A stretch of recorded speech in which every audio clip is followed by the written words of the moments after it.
Hey everyone, it's me, Nebula, and today I'm doing my LEGO Star Wars video. So, I figured I'd just say this right out of the way. I think this game's the best game of 2022. Honestly, and maybe it's just because 2021 completely lowered everyone's expectations on video games so much, but this game is absolutely stunning. And I just figured I wanted to make a video on it. I've beaten all of the movies, and then now I'm trying to now get all of the like 100% on every movie. So as you can see, I got the Phantom Menace 100% complete. So I got True Jedi, all the mini kits, and all the small mini objectives done, because they have like 3 little missions you can do that'll earn you a Kyber brick. So I've done that. Now I'm starting to work through Attack of the Clones. Just gonna do that for all of the movies. But I've also been exploring the galaxy just because this game has so much to do in the open worlds. So I decided to come to Mustafar just because I haven't actually explored this planet much. I remember I did like 2 small objectives, but it's just great being here, especially considering this is like all the same area that Anakin and Obi-Wan fight at. It's just such a great game to play. Looks so good. And then, as you can see up in the sky, I'll go there later. I have the second Death Star. I got all of the capital ships, which is so awesome that you can get them. So both Death Stars, the Executor, that's the Superstar Destroyer. Steadfast, that's Kylo Ren's like big star ship from Rise of Skywalker. And then of course the Trade Federation battleship. I do love, I'll just quickly touch on this, the skill tree. I do like this. Some of the some of the abilities you can get through these like classes, they're not that useful. I really suggest getting all the core upgrades done first. But it's so cool that like as you play this game, you can upgrade everything, and then it's fun because it adds more replayability. Because when I went back to play the Phantom Menace again to get all the mini kits, True Jedi on everything, it was so much fun just because it's like, oh my god, this game's so much different now that I have everything unlocked. And then there's so many characters, so I also have Darth Vader here. There's hilarious dialogue that you can get between these characters. It really shows with how much detail the developers put into this game. Like Traveler's Tales, they've made some of like the best games of like my childhood. And it's fantastic that they've just continued to put so much detail. Let me switch to General Grievous. I actually haven't seen if he has funny dialogue with Anakin, but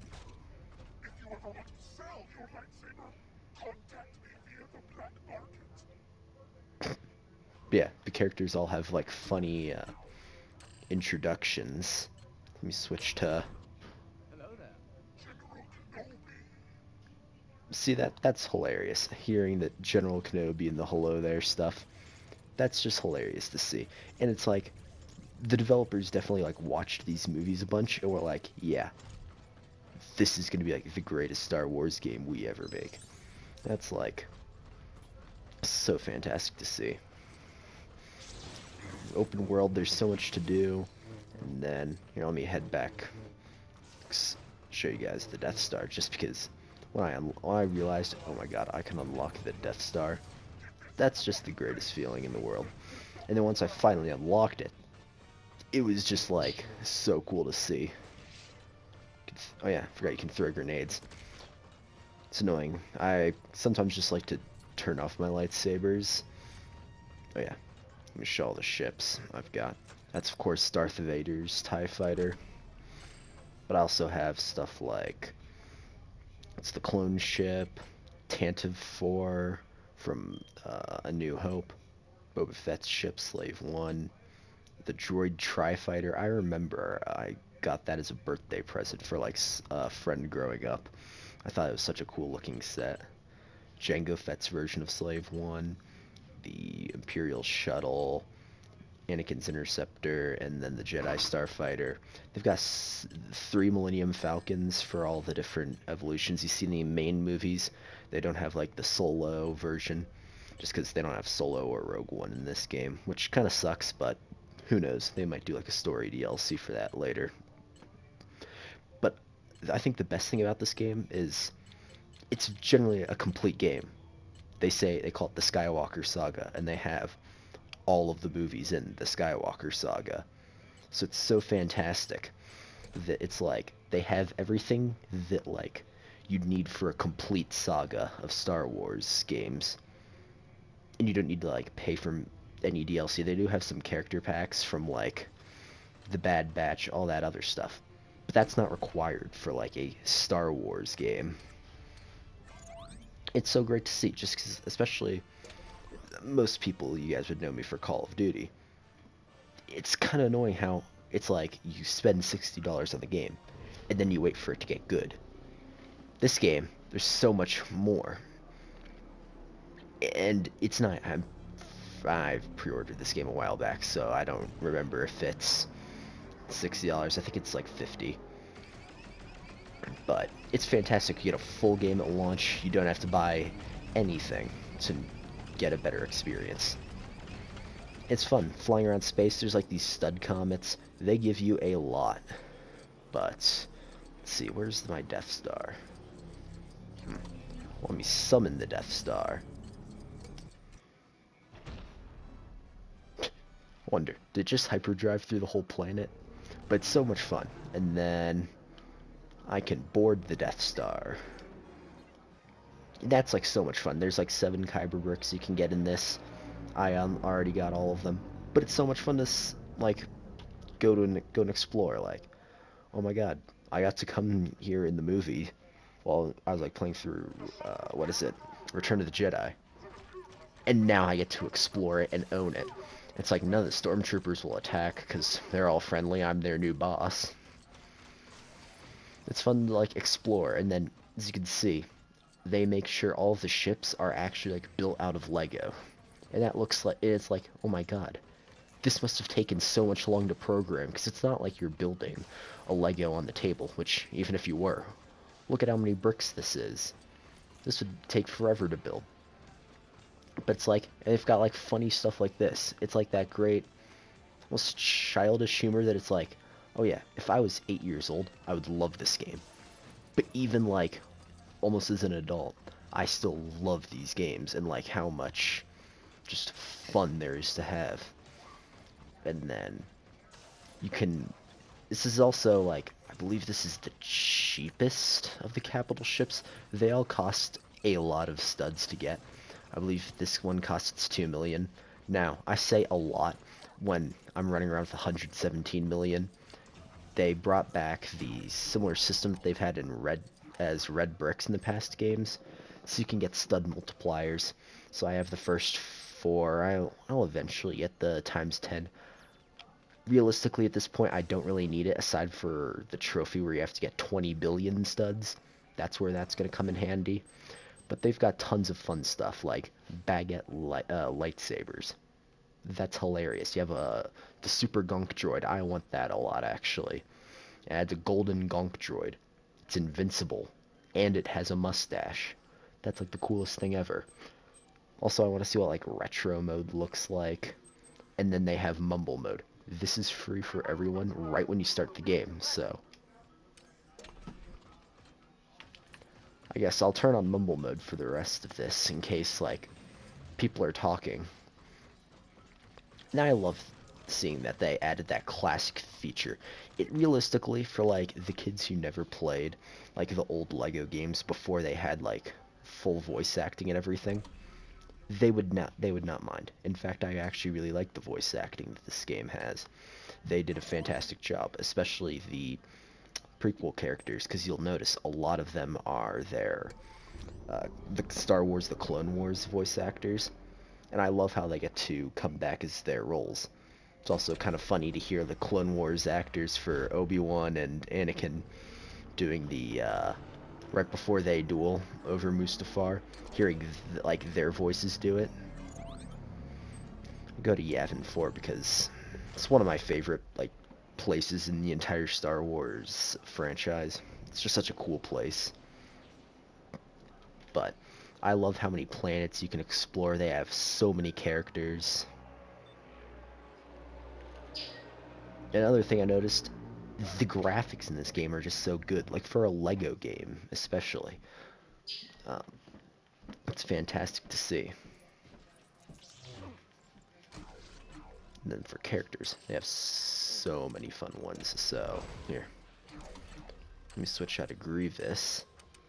They have a lot of fun extra characters. So, do you want to play as Han Solo in Carbonite? You can. And I absolutely love this. Like, yeah, he can attack. And it's so much fun. Like, look at this. You can play as this. Other characters that they have that are tons of fun. Jabba the Hutt. Yeah, you can just... Oh my god. His jump attack is he just licks it. Yeah. And then the last funny character I wanna show off. Oh wait, let me... I think I need to be a little bit more in the open for this. But you can play as the Rancor from Return of the Jedi. Guess not here, but they have so many characters. It's good to see all of these Jedi from the prequels to the original trilogy to... They even have like characters like Ben Solo before he becomes Sith. And then they have tons of different like appearances. So they have... There's a glitch with Obi-Wan where is like new character, like as you can see the yellow dots for like new appearances goes away. For him it doesn't work, but he has all of his appearances through the original prequel trilogy. That's awesome to see. So much detail with it, fun to unlock all of them. Yeah, and you can hear like the funny little mumbles. But let me go to Curse on, because I really want to play as the Rancor right now. And it's crazy to see, like, Curson. I've been playing a lot there just because there's so much to do on Curson. There's fun, like, side quests, and they have hilarious references that, like, kids probably won't understand some of these. But for instance, let me just land here and I'll show you. It's also cool. You got the Jedi Temple in the background, and you can go inside the Jedi Temple. It's like, any place that's iconic to the movies, you can go there and explore it. But let me show you guys just the perfect example. The fight with Maul is called Better Call Maul, for of course the Better Call Saul reference. And then they have Gonk Droid escort missions throughout the galaxy. One of them it was called Gonkster's Paradise. I thought that was so much fun. Like, these hilarious references that, you know, maybe kids might not understand, but like an adult playing it, it's like, haha, that's funny. But yeah, you can play as the Rancor. It's so much fun. And it's like, I could live without being able to play as the Rancor, but it's like all these fun little details that they've added. That's like what makes LEGO Star Wars so much fun. Just being able to run around trampling everything. You can like, let's see. There's kind of like fear meters in this game. Well, you can get it especially with like a Sith. Let's see. Switch to Darth Vader. Yeah, they're all running away. And that's like so much fun. Like, it's these like small little details. In a lot of games, they kind of just don't bother adding these details. Yeah, you can like use the Force to like throw things around. There's so much to do with the combat. It's like all this is unnecessary, but it's amazing to see that like the developers like cared enough to add this in.